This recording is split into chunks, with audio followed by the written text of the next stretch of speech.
Hi friends, இன்றைக்கி Saturday. எப்போயுமே நான் தான் க்ளீன் பண்ணுவேன். இன்றைக்கி பசங்க அவங்களே பண்ணுறேன்னு அதனால் அப்படியே விட்டாச்சு.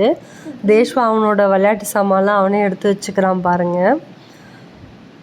ஸோ இந்தளவுக்கு பொறுப்பாக செய்கிறான்றதை நானே சீரியஸாக எதிர்பார்க்கல. திகழ் அவனே வீடு ஃபுல்லாக க்ளீன் பண்ணி பெருக்கி டஸ்ட்பினில் போட்டு வேலை செய்வான்னு தெரியும். ஆனால் இந்தளவுக்கு பர்ஃபெக்டாக பண்ணுவான், இந்தளவுக்கு டெடிக்கேஷனாக செய்வான்றதை நான் இன்றைக்கி தான் பார்க்குறேன். பசங்கிட்ட இந்த மாதிரி சின்ன சின்ன பொறுப்பை கொடுக்கும்போது தான் எந்த அளவுக்கு ரெஸ்பான்சிபிளாக எடுத்துக்கிறாங்க, எந்த அளவுக்கு டெடிக்கேஷனாக ஒரு ஒர்க்கை பண்ணுறாங்கன்றதை நம்மளும் பார்க்க முடியும். பசங்களுக்கு இது ஒரு லேர்னிங்ஸ் தான். அதே மாதிரி பார்த்திங்கன்னா பாருங்கள், திகழ் எந்த அளவுக்கு சின்சியராக பண்ணிகிட்ருக்கான்றத. இந்த ஹால் ஃபுல்லாக அவன் தான் க்ளீன் பண்ணான். ஹால் க்ளீன் பண்ணுறது இல்லாமல் ரூம் பாருங்கள், பெட்ரூமில் பெட்ஷீட்லாம் மடித்து வச்சு 2 பேரும் எப்பவுமே இதெல்லாம் நான் தான் செய்வேன்.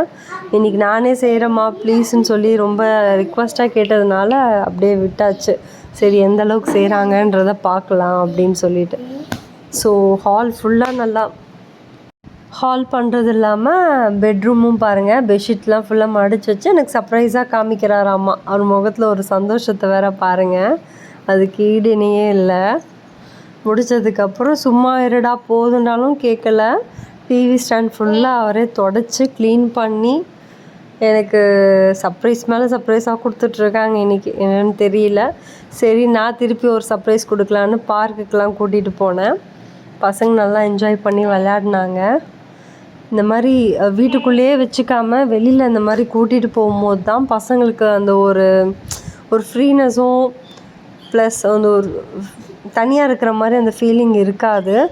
ஒரு பசங்களோட பார்க்கும்போது தான் அந்த பிஹேவியர் வைஸும் சரி, அவங்க யோசிக்கிற விதமும் சரி, அவங்க ப்ரெசன்ஸ் ஆஃப் மைண்ட், பிஹேவியர் எல்லாமே சேஞ்ச் ஆகும்.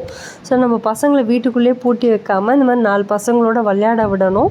ப்ளஸ் நம்ம கூட இருந்தும் வாட்ச் பண்ணணும். எந்தளவுக்கு என்ஜாய் பண்ணி விளையாடுறாங்கன்றதை பாருங்கள். பார்க் முடித்த உடனே பசிக்குதுன்னு சொன்னதுக்கப்புறம் சுண்டல் வாங்கி கொடுத்தாச்சு. 2 பேர் நல்லா சாப்பிட்டாங்க. சரி, அப்படியே வீட்டுக்கு போயிட்டு டிஃபன் செஞ்சு சாப்பிட்டு பேய் படம்.